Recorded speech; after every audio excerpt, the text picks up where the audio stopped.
bereaved this morning, we pray for them, O King of all the glory, that you may continue to see them through, that you may continue to comfort them, O dear Father, in the mighty name of Jesus Christ. This morning, Lord, we remember the sick in hospitals and at homes, oh God.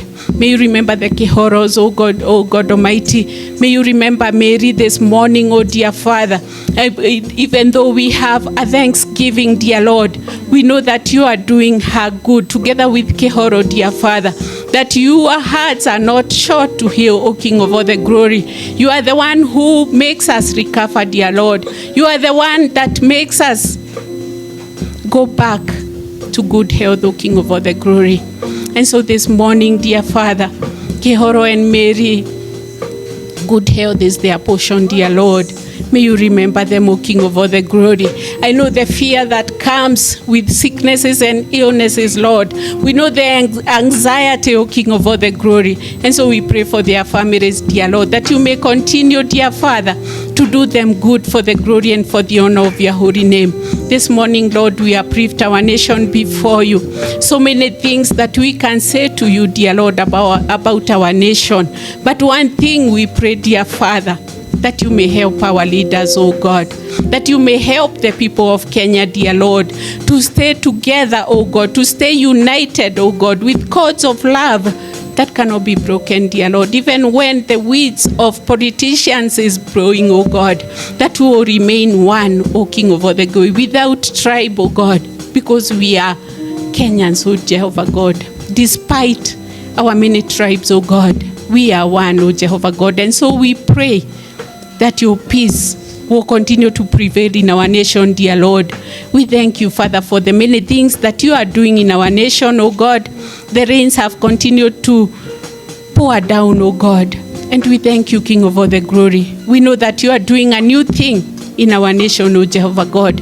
As for our leaders, oh God, may you continue to mold them, that they may be able to deliver the work that they have for the Kenyans, oh God. May you help them, oh God, to fear you. May you help them, O King of all the glory, to seek your wisdom, O Jehovah God, in the mighty name of Jesus Christ. May you lead them in every way, O God Almighty, in the mighty name of Jesus Christ. This morning, Lord, we continue to pray for the service of the day, dear Father. We know that, Jehovah God, you have united us here with a purpose, oh God. And so we pray that, Jehovah God, that none of us will walk out with nothing, the same way that we came in, oh God. We know that you are here with us, oh Jehovah God. And so the needs represented by your people today, dear Lord, we want to uplift them before you, O King of all the glory. You know our hearts. You know the desires that we have, O God. There are many who do not have even school fees, O God.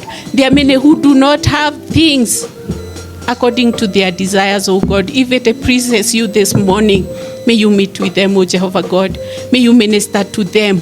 May you touch them, O King of all the glory, that they will say, for sure they have seen you, O King of all the glory. We thank you, Lord, for the many things that you are doing in our lives, O God. We thank you that even others that we have not asked, O God, you have done them anyway, O King of all the glory. And so we honor you, we glorify you, we magnify your holy name, and it's in the mighty name of our Lord Jesus Christ that we pray and give thanks. Amen. Let's sit down and appreciate the praise and worship team. Tuwapatie a better clap. Good morning, church.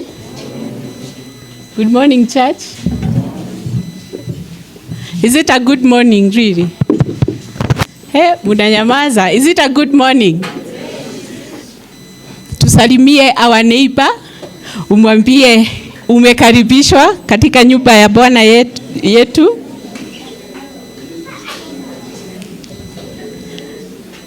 Wakaribishe. Tukaribishane, and you guys look good. This morning I'm saved. I love the Lord as my personal savior.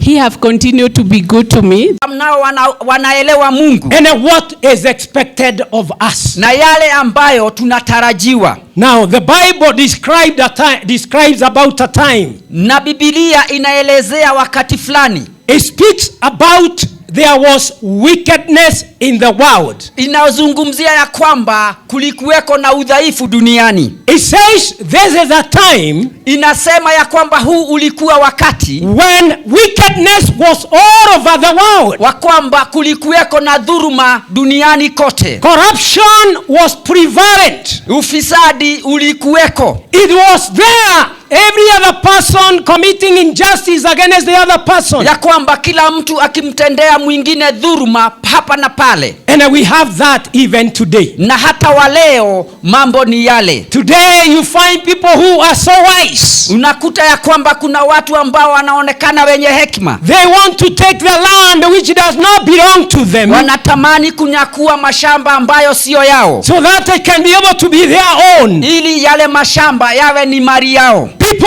are lacking what we call ethics. Ya kwamba watu wamepungukiwa na ile hali ya tabia njema. They are not morally upright. Ni ya kwamba watu hawana mienendo mizuri. They want to commit crimes Ya kwamba wanatamani kufanya ufisadi against their fellow human beings. kinyume na wale wenzao.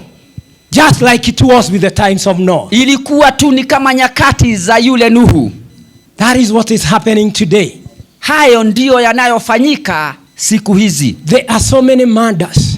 Ya kwamba kuna mauaji kwa wingi duniani. Children being killed. Watoto wakiuawa. Very innocent children. Watoto wasiokuwa na dhambi. People killing one another. Watu kuuana wenyewe. I don't want to speak about corruption, so that I don't want to be like a politician. Singependa kuzungumzia ufisadi nisionekane kama mwanasiasa. But it is there. Lakini ufisadi upo. It is like in my place of work. Ni kana kwamba mahali ninapofanya kazi, I cannot do what I am paid to do. Siwezi nikafanya yale ambayo ninalipiwa mshahara. Unless I ask for an extra coin. Hadi pale niombe kuhongwa.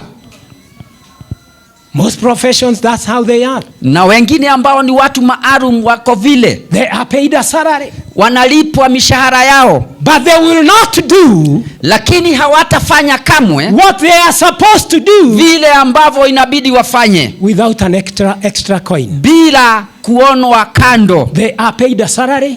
Wanalipwa mshahara wao, but they will not do, lakini hawatafanya what they are employed to do, kile ambacho wameajiriwa kufanya, unless they are paid an extra coin. hadi pale ya kwamba inabidi walipwe kando. Every other time in our TVs matters to do with corruption. Ya kwamba katika runinga zetu mambo kuhusiana na ufisadi, a lot of wickedness, ya kwamba udhaifu kila mahali. And what am I supposed to do as a Christian? Na nikifika hapo nitafanyaje mimi kama Mkristo? What am I supposed to do as a believer? Itabidi nifanye nini mimi kama Mkristo? When we talk about righteousness, tunapozungumzia utakatifu, in Matthew chapter 6 and verse 33. Mathayo sura ya 6 aya 33. And as silently you sing this song, na unapoimba huu wimbo moyoni mwako, I want you to think about this song. Ningependa utafakari wimbo huu. And what God has asked us to do. Na yale ambayo tumeamliwa na Mungu kufanya. Jesus speaking to his disciples. Yesu akiwanenea wanafunzi wake. And he told them, na Yesu akawaambia wanafunzi, about seeking first, hasa kwanza kutafuta the kingdom of God, na ni kutafuta ufalme wake wa mbinguni, and also his righteousness, na pia kutafuta ule utakatifu wake, and then the rest of the things, na baadaye hayo mengine yote, including mashambas, pamoja na mashamba, including even your well endowment, na pia wewe nini, ile hali ya wewe kufanywa vizuri, ili wewe kupandishwa ngazi, and everything in it, na kila kitu pale, may be given to you as well. Hayo baadaye unaweza ukapewa. What do you give priority today? Wewe ni nini hicho ambacho unatilia maanani? We are seeing times repeating themselves. Na tunakuta ya kwamba nyakati zinajirudia. The times of Noah. Zile nyakati za huyu Nuhu. There was wickedness in the world. Kulikuweko na upungufu duniani. And even today. Na hata siku hizi za leo. There's a lot of wickedness. Ya kwamba kila pahali kuna ile dhulma. What are we supposed to do as believers? Inabidi tufanye nini sisi kama Wakristo? What do you do? Wewe hufanya nini wewe mwenyewe? As a believer, Wewe kama Mkristo, in your place of work, mahali unapofanya and kazi, the rest of the people, that is what they do. na pale wengine wenzako wanafanya mambo And hayo, if you don't join them, na ukikosa kuungana na wao, then you are not part and parcel of them. pale itafika ya kwamba hautakuwa mmoja wao. Now let's sing the song now.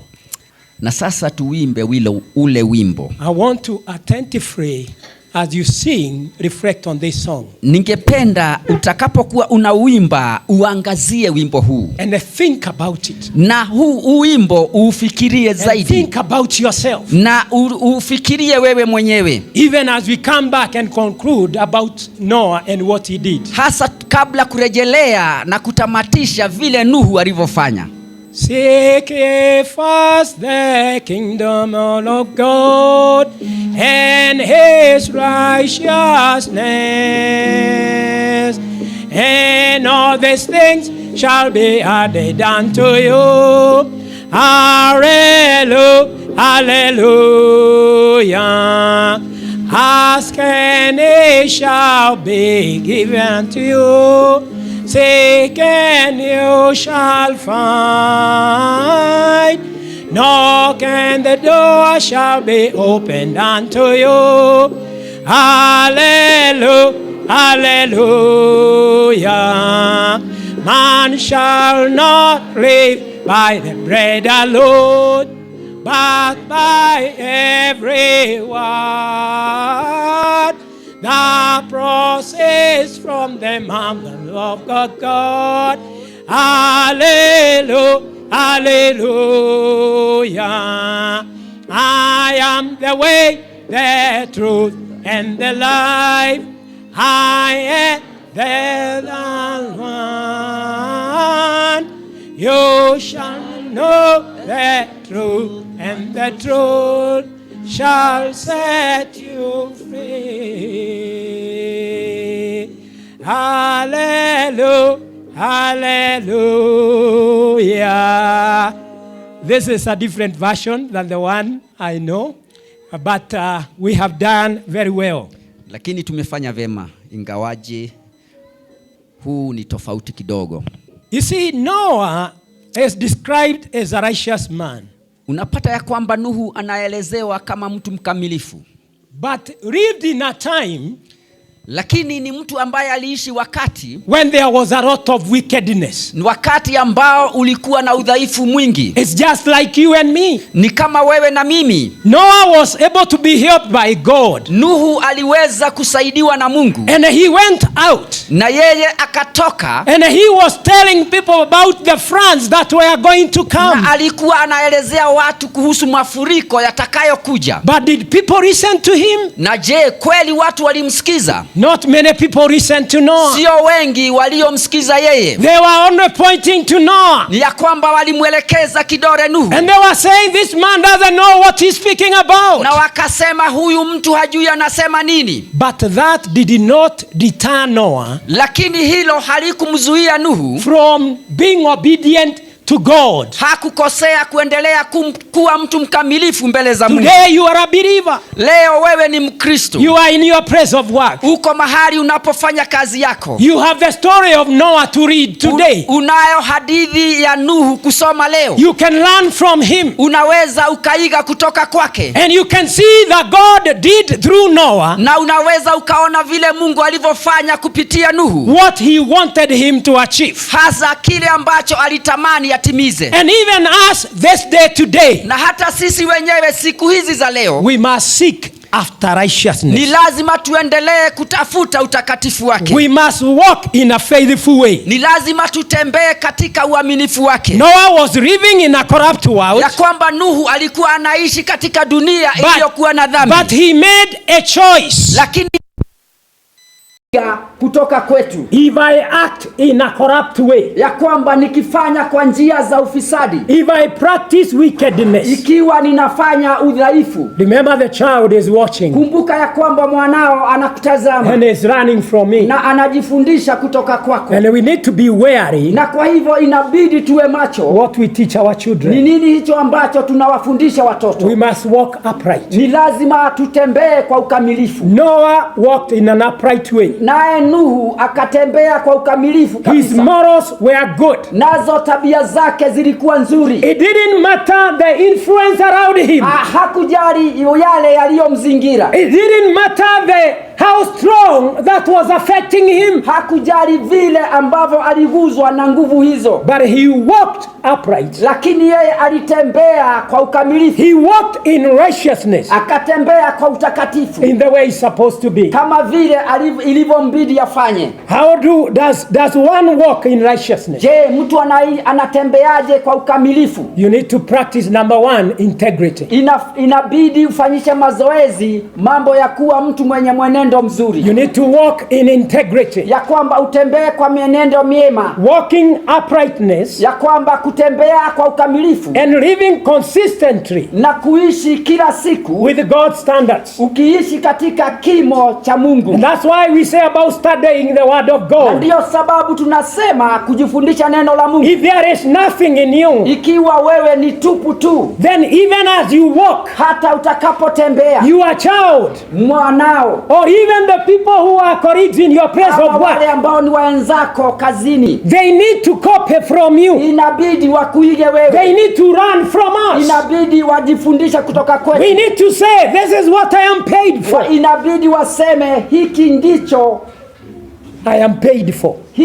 ninacholipiwa mshahara. And I want to be able to give my boss Na kwa hivyo inabidi nimuonyeshe mkubwa wangu and be faithful to him, na niwe mwaminifu kwa mkubwa wangu. because God is watching. Ni kwa sababu Mungu anatazama. You and I, we cannot hide before God. Mimi na wewe hatuwezi tukajificha mbele za Mungu. The rest of the members cannot see you in your place of Wale work, wengine wenzako hawawezi wakakushuhudia kule kazini. but God sees what you do Lakini Mungu anaona kadri in unavyoendelea. our place of work. Na ni mahali tunapofanya kazi. If someone brings a form to me so that I can sign for them, Ya kwamba kama kuna mtu ambaye ataleta kijikaratasi nimwekee sahihi, and then I am asking them for money, na baadaye ninatafuta rushwa kutoka kwao, then I will not be doing what I am supposed to do. na pale ndipo nasema sitakuwa natimiza kadri ninavyofaa. You people may not know, Nyinyi inawezekana msijue, but God sees me. lakini Mungu ananiona akiwa mbinguni. And I must practice integrity. Na kwa hivyo ni lazima nionyeshe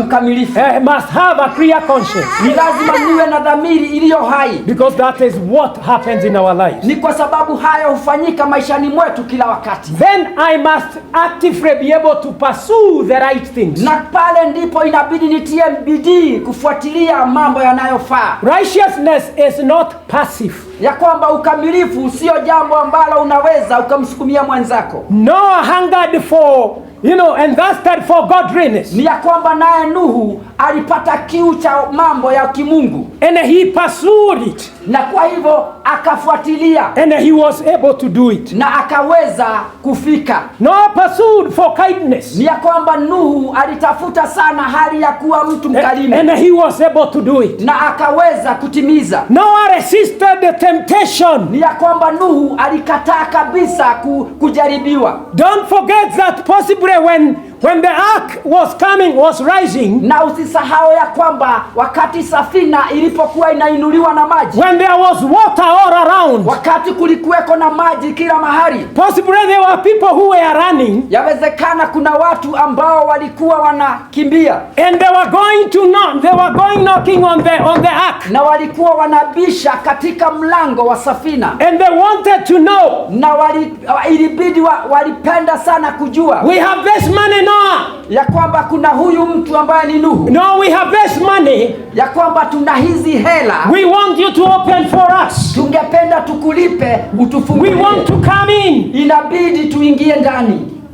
But Noah said, Lakini Nuhu akajibu, there were times to speak to you, Kulikuweko na wakati wa You kuwanenea. had time to respond, Ulikuwa na wakati wa kunijibu, but you didn't. lakini mlinyamaza kimya. And Noah remained faithful. Naye Nuhu akadumu katika kuwa mwaminifu, He resisted temptation. ya kwamba alikataa kujaribiwa. So we have seen that Noah, Na tumeona ya kwamba Nuhu, he practiced integrity. ya kwamba yeye alifanya mambo ya mienendo mizuri, His pursuit was active. na pia yeye alikuwa mtu mwenye bidii katika matendo yake. And then we see the third thing, Nalo la tatu, that Noah's life, ya kwamba maisha ya Nuhu it was transformed ni maisha ambayo yalikuwa yamebadilishwa, out of the fruit of walking with the God. na ni kutokana na tunda la kutembea tofauti. And our behavior are able to attract others. Nazo tabia zetu zina uwezo wa kuwavutia wengine. We must speak the truth, Ni lazima tuongee ukweli, and we must avoid slander. na ni lazima tukatae kabisa mambo kinyume, And also we must act with justice, na ni lazima tutende mambo yote kwa haki, knowing that God is watching us. tukijua ya kwamba Mungu anatutazama akiwa mbinguni, Our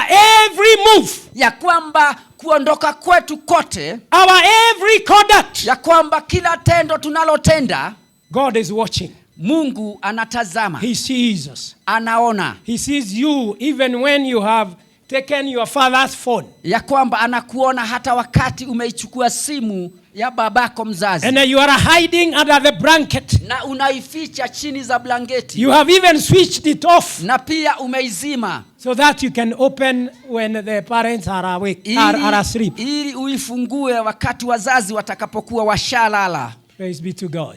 Bwana asifiwe. It happens. Huwa yanafanyika mambo. It happens. Huwa mambo hayo yanafanyika.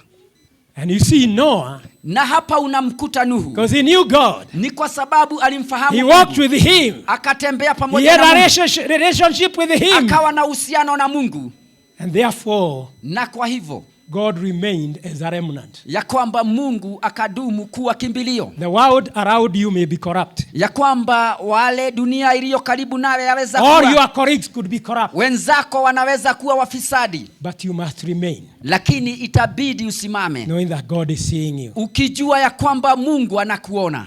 Now, I'm not against policemen. I'm Mimi- not against policemen. Mimi siongei kinyume ya polisi wa hapa But I have nchini, a question for you. lakini ninalo swali kwenu. Is there a policeman who doesn't take a bribe? Kuna askari yeyote ambaye unamjua ambaye hapokei rushwa? Is there a policeman who doesn't take a bribe? Kuna askari yeyote ambaye unamjua ambaye hapokei rushwa? I know. Eh? Yes. Yes. Kuna. Is there? So they are remnants. Kwa hivyo kuna mabaki. Praise be to God. Bwana asifiwe. I believe so.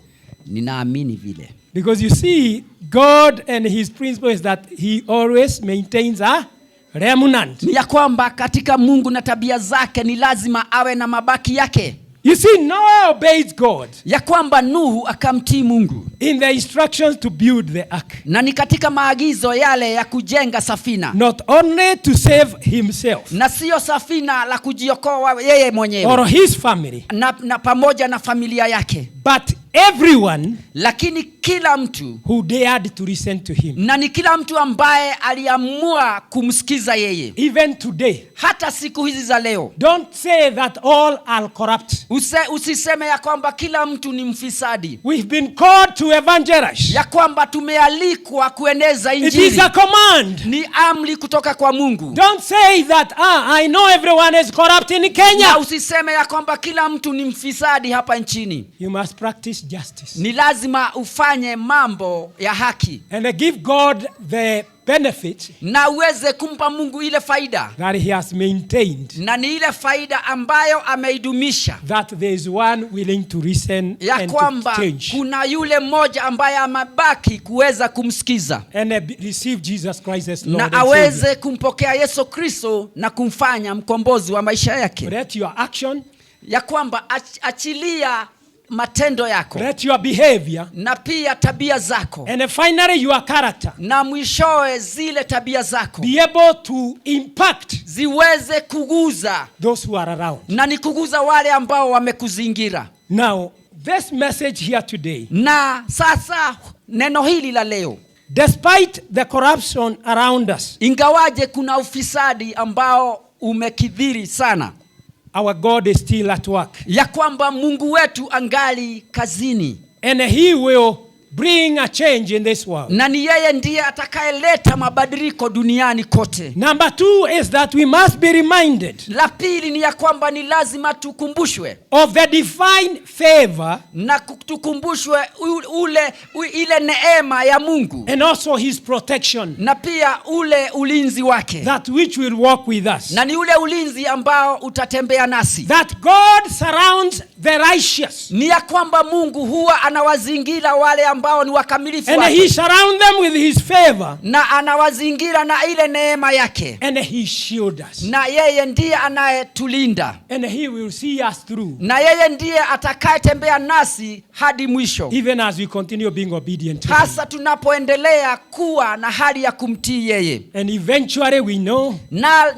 Na mwishowe tuna hakika, after everyone was destroyed by the flood, baada ya kila kitu kuharibiwa na gharika, God maintained those whom he wanted to ni ya maintain, kwamba Mungu aliwadumisha wale ambao alikusudia kuwadumisha. because he is God. Ni kwa sababu yeye si mwingine, ni Mungu. May he help us. Yeye na atusaidie. May you work after righteousness, Na pia wewe ufanye kazi zaidi kutafuta utakatifu huo. because every believer is righteous, Ni kwa sababu kila Mkristo ni mkamilifu. because we have what we call imputed righteousness, Ni kwa sababu tuna ile ya kwamba ule utakatifu ambao umetiwa ndani yetu. and that is what we need to walk with us, Na hilo ndilo muhimu kutembea nasi and be able to walk na all through. kuweza kuendelea nasi mbele. Abraham also, he was declared righteous Na pia Abrahamu alielezewa kama mtu mkamilifu, because he believed God, ni kwa sababu alimwamini Mungu kabisa, and therefore righteousness was imputed unto him. na kwa hivyo yeye alitiwa ile hali ya kuwa mkamilifu, Walk after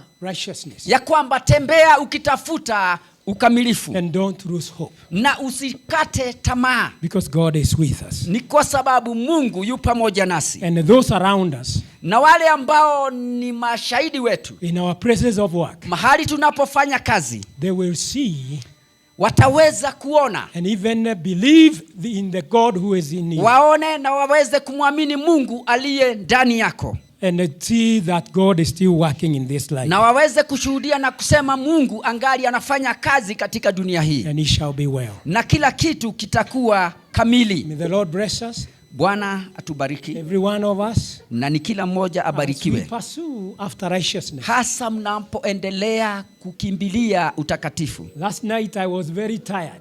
Na jana usiku nilikuwa mtu mchovu sana, This morning I was telling my wife, I Na- wish you could go and preach. na asubuhi ya leo pengine niliomba kama mke wangu angekuja na kueneza habari hii. The chairman, I was so tired yesterday. I don't know what happened.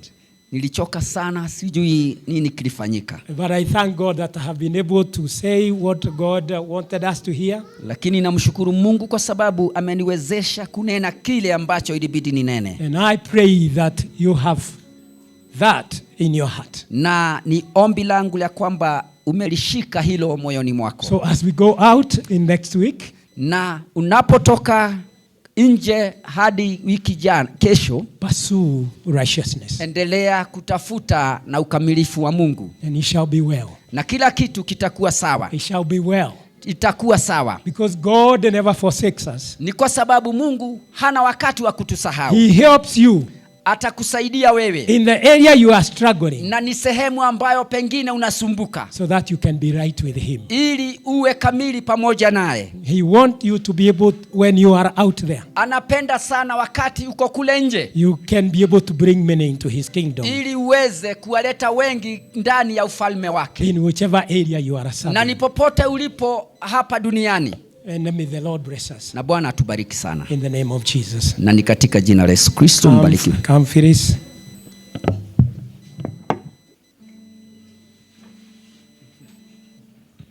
Thank you, Pastor. Let's appreciate our pastor.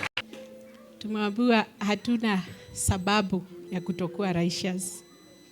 Yes, hatuna sababu. Thank you, Pastor, for the word of the day. And so we'll move on to announcements. Let's do the announcement and the welcome. Our able chair, Karibu. Let's appreciate him as he comes.